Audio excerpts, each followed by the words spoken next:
Hi, everyone, and welcome to today's conversation. I have a very special guest today, Kurt COUTO.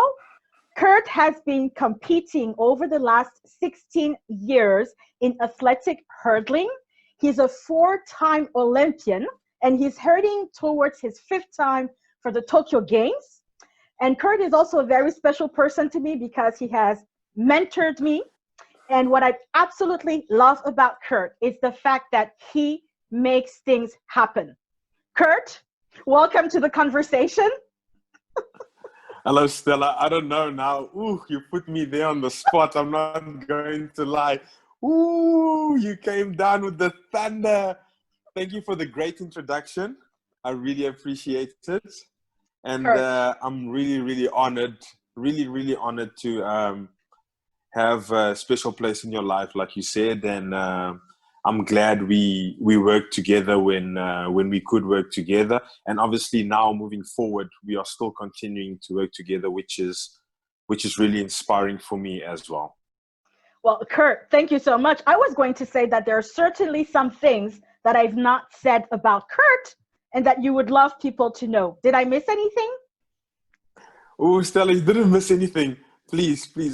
I'm already shy with, ooh, you summed it up really well. So I'm a bit shy if I have to go on with any other thing. What the things that you said are absolutely 100% correct. And thank you from the bottom of my heart. Thank you, Stella. Okay, great. But we're going to discover more. And I'm so excited for the next minutes of the conversation.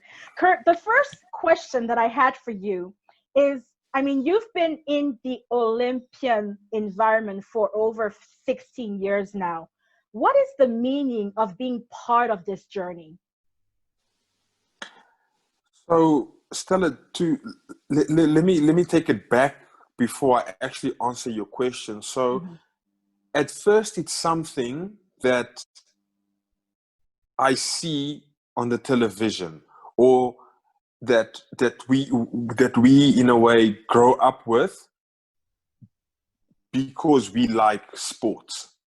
Then you see the Olympics, you see world champs, not so much, but the Olympic Games come once every 4 years. It's a prestige event.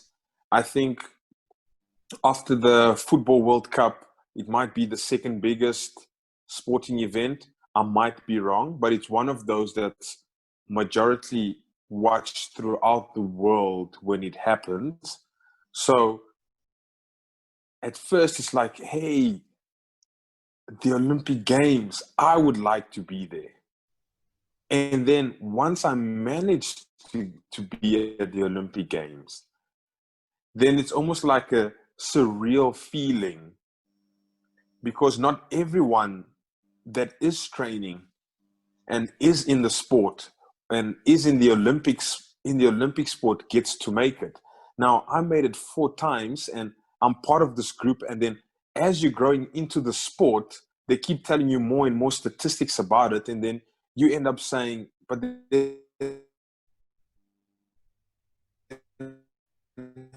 hey guys, I've actually achieved something quite monumental. It's quite an achievement to be at the Olympic athletes.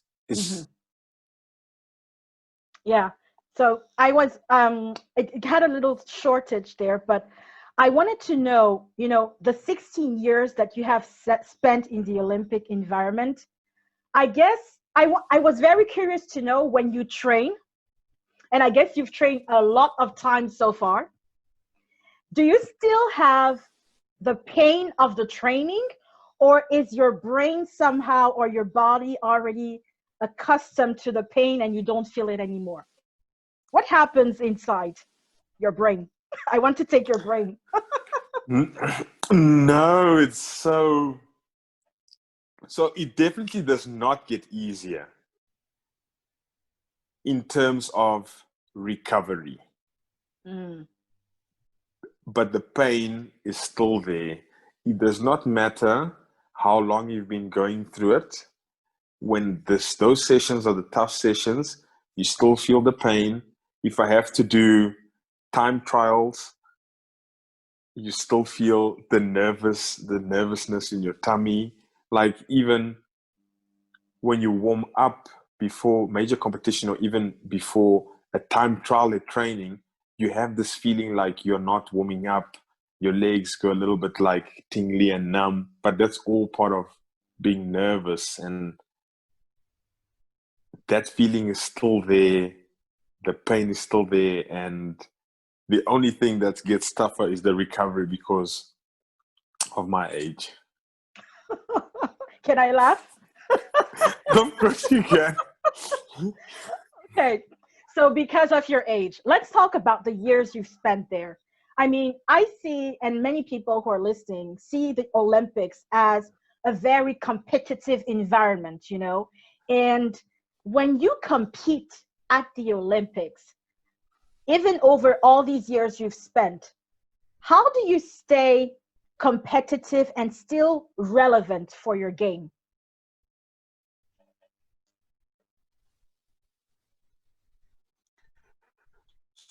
So to stay competitive, that brings out the desire and the goal that you have.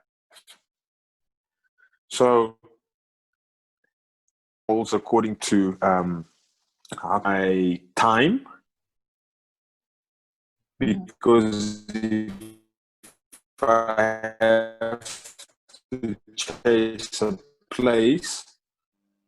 if I have to chase a place, that's and run, say I'm going to run to be number one. To try and run to achieve a time, and then that keeps me more competitive. And then the desire is just there because you want to do it. You want to perform. You want to represent your country. Now, for instance, my goal is to try and achieve the 5 Olympic Games. And that will also give me more drive. So I've done 4. There are 5 rings on the Olympic flag. So let's go and get five Olympic Games, and in a way, you'll be completing the rings, if I can put it to you that way. Okay, so the number 5 is a very important number, if I understand well, in your Olympian journey.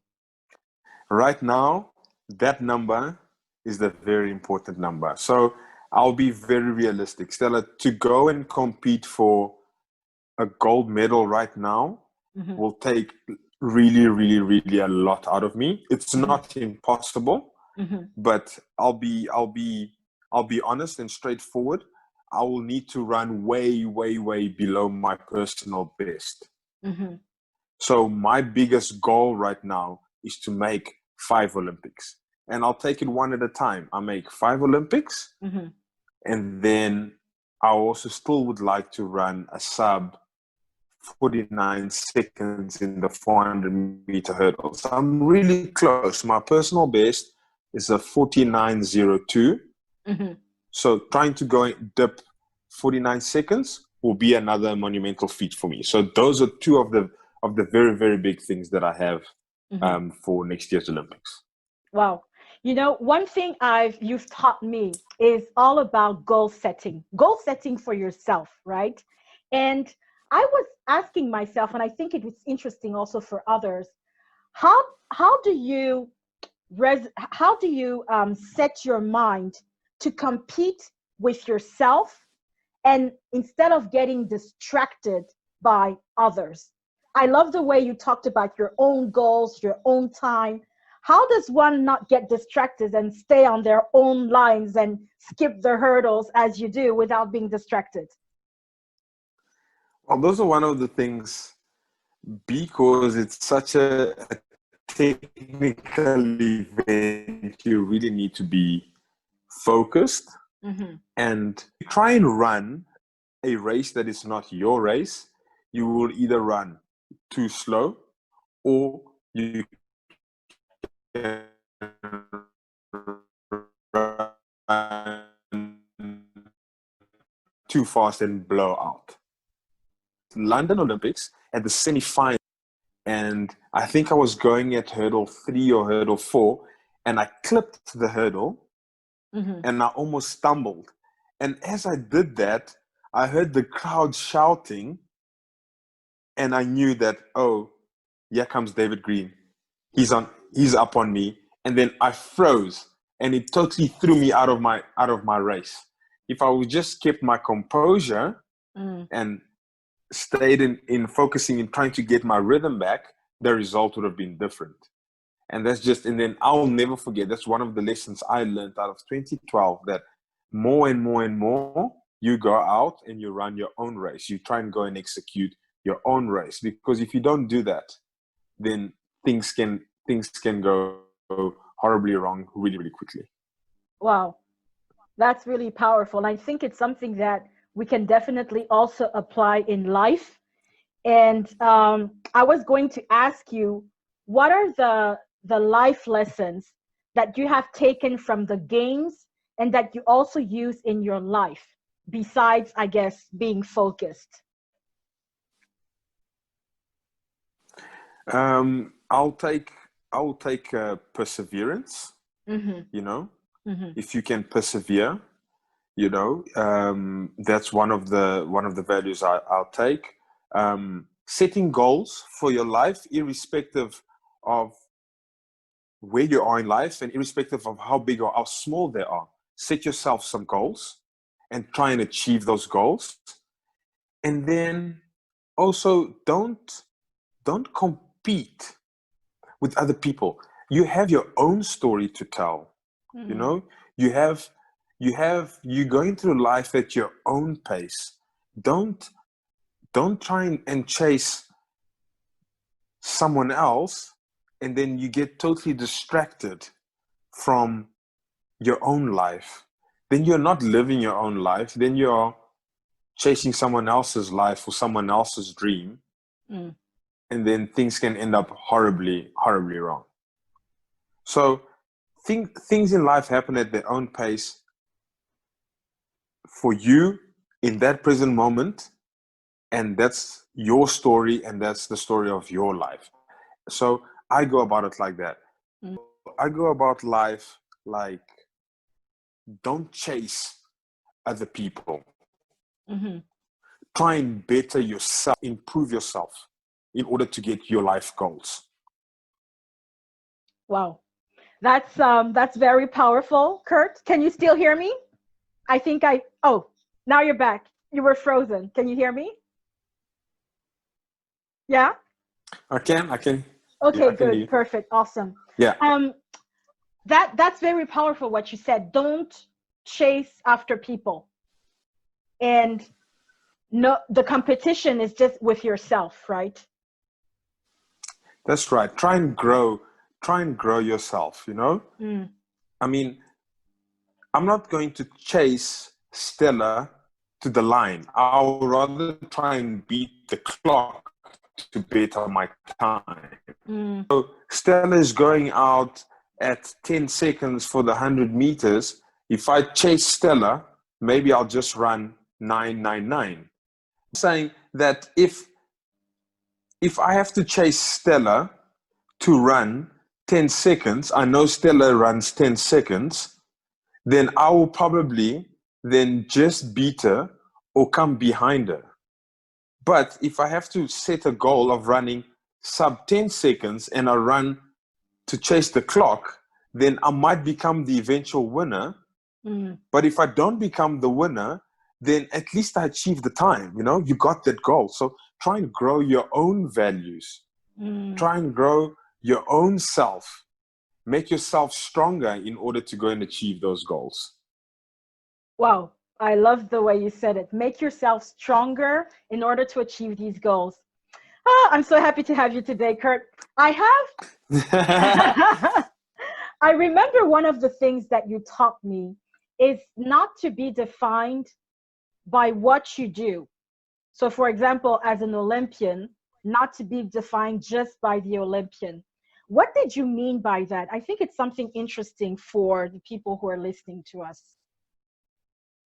I mean, the sport goes on, if I can put it to you that way, Stella. Mm-hmm. But then you can leave a mark in the sport. So be defined then by, oh, Kurt was a good athlete. However, he managed to help ABC, or he managed to fight for a XYZ, then you're actually leaving a legacy behind. You're not just Kurt the athlete. Mm. Leaving a legacy that can inspire. Mm-hmm. That's coming up. Maybe they can look up to you and think, oh, but Kurt was just not a 400-meter runner. Kurt actually did ABC. He confronted XYZ. And this is why they look up to Kurt. Yes, of course, they might start by looking up to Kurt because of his athletic talent. Mm-hmm. But then as they get more and more into the sport, they see that Kurt was just not about running. He was also a human being. Wow. I love that sentence. And if I asked you, Kurt, what would you like to be remembered for? Ooh, Stella, I would just like to be remembered for a guy in athletics that never gave up. Mm-hmm. And irrespective of the age that I am right now, I'm still fighting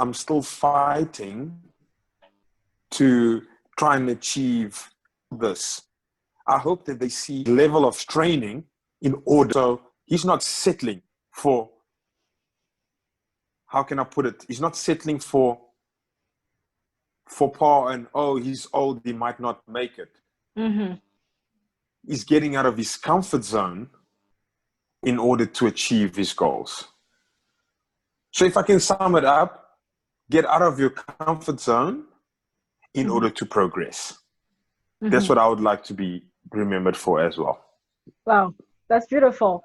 And since you're talking about the important things that, being out of your comfort zone, if you had somebody who was struggling for anything in his or her life today, what would you tell the person in order to be in that continuous reinvention of him or herself and not quitting? Because sometimes, life just throws these hurdles at us and it's not easy to jump.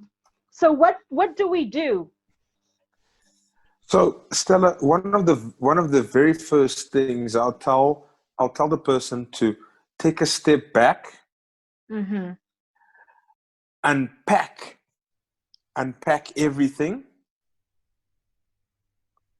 So unpack your bag, Mm-hmm. put all the baggage out there. See what you really need to take with you. If you need to cut out that or this, make the decision, stick to your decision, and then start by having the courage to take a step forward in leaving what you decided to leave behind, and knowing that what lies ahead of you is what will progress you as a person. Then you just take one step at a time and you go through it. That will be my advice. And take a step back, unpack everything out, see what you need in your next journey in life, see what you need to add in order to jump those hurdles. And then once you have all those things set out, you take one step forward, and that's how you go. Like that saying says, the journey of 1,000 miles begins with a single step. So then you take that single step and you make that conscious decision of, every single step I take every day, it's to overcome the hurdles so that I have a better tomorrow. Wow. Okay. That's I guess the people who are listening have a very clear strategy. That's one thing that I love about you, Kurt. When there's a question, there are step-by-step strategy, and you cannot say that you missed any of the steps. Okay, Kurt, amazing. Thank you so much for your generosity on sharing. I have this, one of the last questions. It's one of my favorite questions. If you had Kurt, who is 10 years old, Yes. in front of you or by your side, and you had something, just one sentence to whisper to the Kurt of 10 years old, what would you tell him? Ooh, this is a real good one. Ooh, what advice I'd give a young Kurt. Ooh. You can use multiple sentences because I feel that you will be No, so do you happy know? to see him. No. Stella, let me actually tell you. If I had to give an advice to 10-year-old Kurt, Yeah. I would tell him to start living his dream a whole lot sooner. Oh, wow. I would. So I wouldn't wait for, say, when I started running when I was 17, like competitively, I wouldn't wait that long. Like, maybe start your craft a whole lot sooner. That's what I would do. Find what you love and start your craft a whole lot sooner. Don't be afraid to start your craft a whole lot sooner, because in actual fact, it will make you a whole lot stronger when you're 35. Wow. And then the other advice that I would always say is, even though we have to live in the now, plan for the life after. In other words, if you do something, do it for yourself, but do it for 100 years for that generation as well. So that they can benefit. Powerful. So if I could give an example of that, it would be, I'll give an easy example. So if you would have to be interested in building a road, fine. Build a road out of your own driveway at your own house, but then stretch that road up to the main road, so that people can then benefit. The neighbors and everyone can benefit in order to make their life easier to get to the main road. So do it for yourself, but also do it for 100 years ahead. That would be such a beautiful meeting with yourself at 10 years old.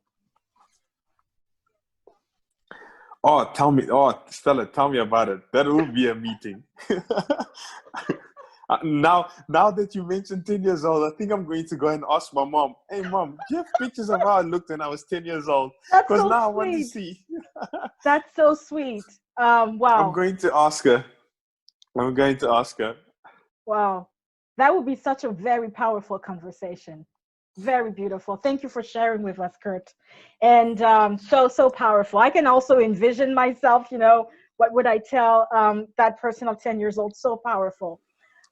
Kurt, a little last question. And I always keep that one for the last one. I was like, what is the question that I did not ask Kurt that people could benefit of if they were just at a point of their lives where they're just asking themselves, like, what am I going to do? Is there any question that I've not asked you, which is so important to think about? Ooh. Stella, if I have to go back to that question, I think I would tell that person that it's in that moment of true desperation that you see your own true character. So just go back and reflect, and you will actually find your answer. Because I have this thing that it's like, it's only until someone is really with their back up against the wall, or that they are in trouble, that somebody, And I believe that also when you're in that moment of despair, when you do not know what you're going to do, you do not know where's the next step going to be, that you find your true character, and you actually find what you're good at, and you probably go out to hustle in order to get out of the hole. Then you start crawling up, you know? Then you start digging your way out. Wow. I had to ask that question. I'm happy that I asked that question. That's the final question where we have, as you said, that last sentence where we have the head out, you know, we're moving towards the out of the tunnel, that tunnel. Kurt. That's it. Wow. Amazing. Thank you so much for your generosity today. I'm so happy that you shared so much with the people, and I'm happy to have brought you into the conversation. You have taught me so much, and I'm happy that you're also now sharing with everyone, Kurt. I'm laughing because I know that we will still laugh about this conversation a little bit further. Of course. But Kurt, thank you so much for being part of this conversation. I am sure that you have touched many people with your experience, your journey, and I am sure that you are today building not only for the current generations, but for the 100 years to come, as you mentioned. Thank you. Thank you, Stella. In your desire. So thank you so much, Kurt. We're very happy Thank you, to have Stella. you today. Okay. Thank you very, very much. I'll see you later, very soon. Bye-bye. Bye-bye, Stella. I really appreciate it. Thank you very much. Thank you. Bye-bye. Bye.